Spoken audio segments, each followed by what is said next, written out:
Welcome back to our channel, where we bring you the most exclusive, in-depth analysis of the glamorous, scandalous, and ever-turbulent world of Los Angeles fashion. Today is a beautiful day to dive into the latest shocking developments unfolding on your favorite daytime drama. Grab your favorite beverage, settle in, and let us unpack the explosive new twists that are about to change everything. The halls of Forrester Creations have always been a battleground for power, legacy, and broken hearts, but the current atmosphere is nothing short of suffocating. Carter Walton, the steadfast chief operating officer and the perennial moral compass of the company, is currently drowning in a sea of corporate chaos and profound personal agony. For weeks, Carter has been the lone voice of reason, desperately trying to warn Ridge Forrester and Steffy Forrester Finnegan about the devastating consequences of their arrogant leadership. He has watched helplessly as Steffy's condescending treatment of Hope Logan Spencer finally pushed the talented designer out the door, resulting in Hope's shocking defection to the rival Logan brand. He has had to manage the explosive fallout of Zen Forrester Dominguez's emotional meltdown in the executive office, acting as the ultimate shock absorber for a family that refuses to acknowledge its own destructive tendencies. The sheer weight of trying to keep a crumbling fashion empire from completely collapsing under the weight of its executives' egos has left Carter professionally depleted, operating on fumes and sheer willpower. However, the corporate warfare tearing Forrester Creations apart is only a fraction of the burden resting on Carter's broad shoulders. Behind closed doors, in the quiet, agonizing space of his personal life, Carter is a man breaking apart at the seams. His relationship with Daphne Rose Walton has devolved into a heartbreaking tragedy of unfulfilled hopes and silent tears. The couple's desperate, agonizing journey through severe infertility has cast a dark, impenetrable shadow over their home.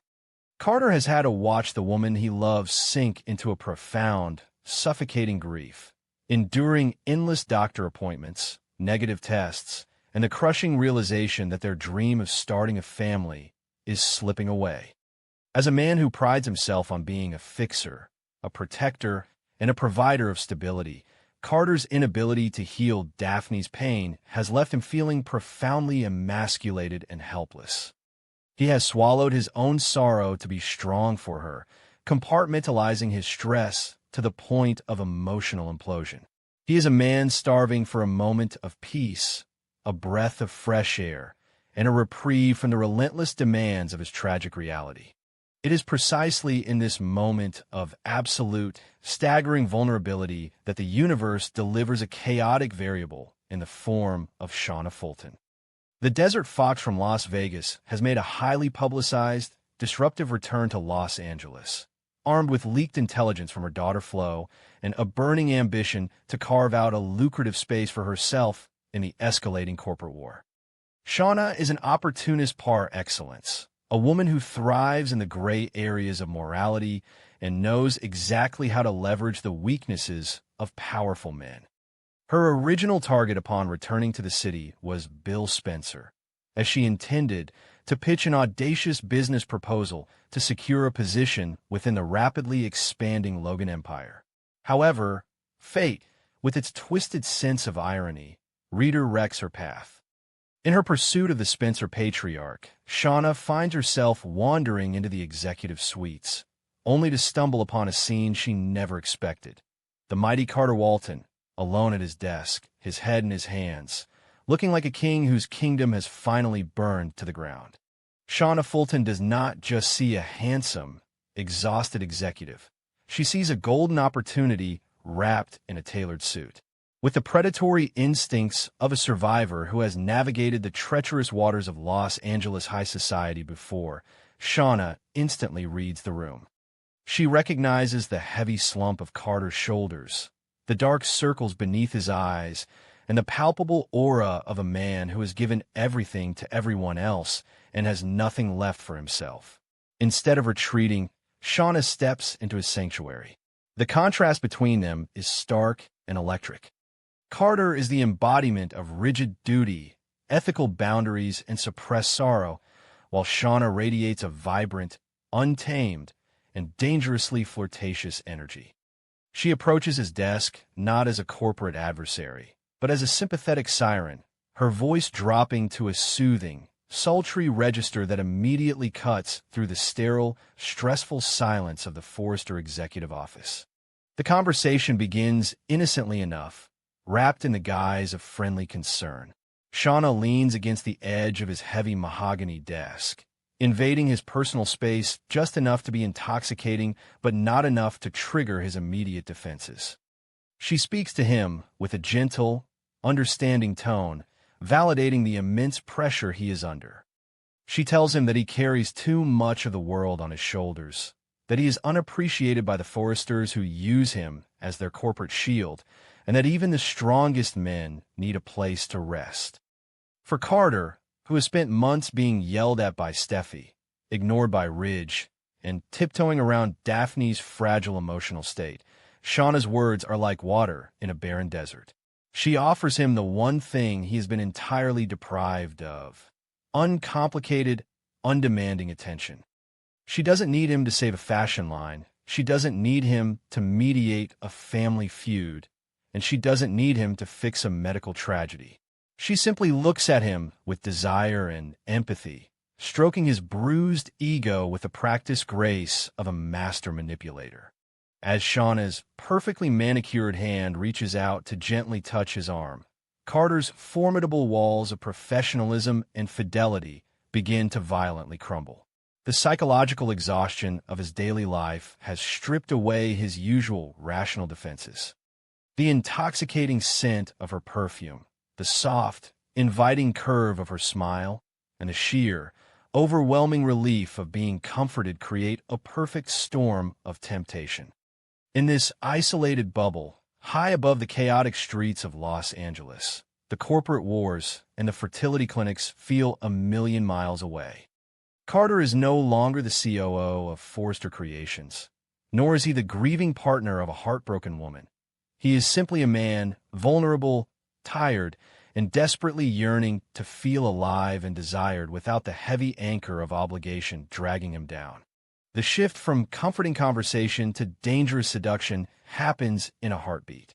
Shauna's gaze deepens, her flirtatious charm escalating from subtle hints to an undeniable, magnetic pull. She leans in closer, her breath ghosting across his skin, whispering words of validation that bypass his logic and strike directly at his lonely core. In a moment of absolute, catastrophic weakness, Carter Walton surrenders.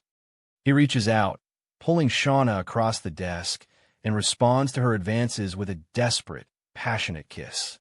It is a kiss born not of profound love, but of profound exhaustion, a fiery, reckless collision of two people seeking an escape.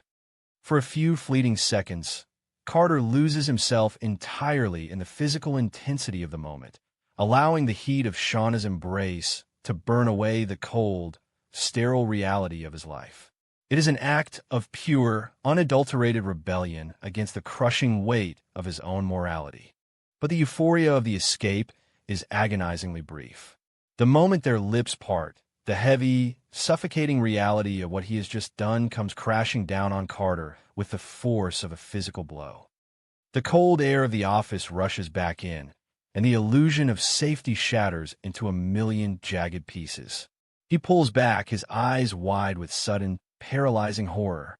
He is Carter Walton, a man whose entire identity is built on honor, loyalty, and doing the right thing. He has just committed the ultimate betrayal against Daphne, the woman he loves, the woman who is currently at home drowning in the sorrow of their shared tragedy. The guilt is instantaneous and absolute, a toxic venom flooding his veins as he stares at the woman standing before him.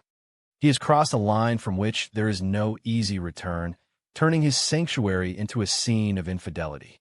Shauna, however, does not share his horror. As Carter recoils in a panic, running a trembling hand over his face, Shauna stands perfectly still, a slow, triumphant, and deeply calculating smile spreading across her lips. While Carter is drowning in a sudden ocean of moral regret, Shauna is rapidly assessing the immense value of the asset she has just acquired.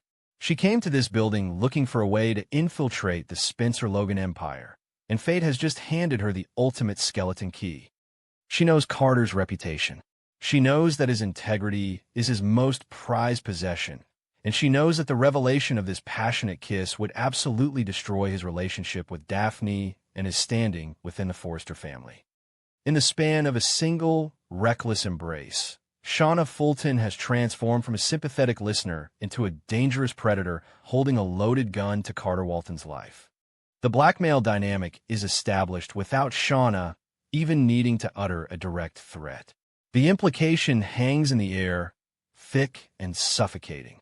Shauna gently adjusts her clothing, her eyes locking onto Carter's panicked gaze with a chilling clarity. She makes it subtly but undeniably clear that this moment of weakness is now their little secret, a secret that comes with a very steep price. Shauna wants power, she wants access, and she wants a prominent role in the expanding Logan brand. While Carter technically works for Forrester Creations, his intricate knowledge of the industry, his legal expertise, and his deep connections to the Logan and Spencer families make him an invaluable pawn. Shauna silently communicates that if Carter wants this kiss to remain buried in the shadows of his office, he will have to become her inside man. He will have to use his influence, his access to confidential corporate intelligence, and his strategic mind to help her successfully infiltrate and manipulate the very empire Bill Spencer is building. The psychological prison that Carter now finds himself in is a masterpiece of tragic irony. For weeks, he has been the prophet of doom, warning Steffy and Ridge that their arrogant actions would lead to the destruction of their company. He has preached about loyalty, foresight, and the importance of ethical business practices. Now, he is the one who has compromised everything. If he refuses Shauna's demands, she will not hesitate to detonate the bomb she holds. The thought of Daphne discovering this betrayal is enough to make Carter physically ill. Daphne is already navigating the darkest, most traumatic period of her life. Her mental health is incredibly fragile, tethered only by her belief in Carter's unwavering love and support. If she learns that the man she relies on sought comfort in the arms of another woman while she wept over negative pregnancy tests, it would shatter her completely. Carter knows that a revelation of this magnitude wouldn't just end their relationship. It would destroy Daphne's spirit. Driven by the paralyzing terror of inflicting such devastating pain on the woman he loves, Carter realizes he has no choice but to submit to Shauna's extortion. The moral compass of Forrester Creations is now a compromised asset, forced to operate as a double agent in a corporate war that is already spiraling out of control. Shauna's leverage is absolute. She can demand confidential design schedules, financial projections, or strategic insights regarding the Forrester counteroffensive against the Logan brand, and Carter will have to deliver. He is trapped in a web of his own making, forced to violate his professional ethics to protect his personal life, knowing all the while that the foundation of his relationship with Daphne is now built on a toxic, ticking time bomb of a lie. This explosive development adds a terrifying new layer to the ongoing war between the Forrester and Logan empires. Shauna Fulton, a woman who once manipulated her way into a fraudulent marriage with Ridge Forrester, is now poised to strike at the very heart of the fashion industry's power structures, using Carter Walton as her unwilling Trojan horse. Her ability to seamlessly blend seduction with ruthless corporate espionage proves that she is a far more dangerous player than anyone, especially Bill Spencer or Ridge Forrester, could have ever anticipated. She does not need to launch a hostile takeover from the outside. She has successfully compromised the gatekeeper from the inside. As the dust settles in the executive office, the silence between Carter and Shauna is deafening. The vibrant, flirtatious energy has evaporated, replaced by the cold, hard reality of a transactional nightmare. Carter stares at the door as Shauna makes her graceful exit, her heels clicking against the hardwood floor like the ticking of a countdown clock. He is left alone with the crushing weight of his actions, a man who sought a momentary escape from his agony only to lock himself in a much darker, far more dangerous cage. The Los Angeles fashion world is bracing for a monumental collision between legacy and ambition. But for Carter Walton, the war has already been lost at his very own desk. The coming weeks will test the limits of his endurance, his sanity, and his ability to live a double life, as Shauna Fulton prepares to cash in the ultimate favor, threatening to burn down everything he holds dear if he dares to step out of line.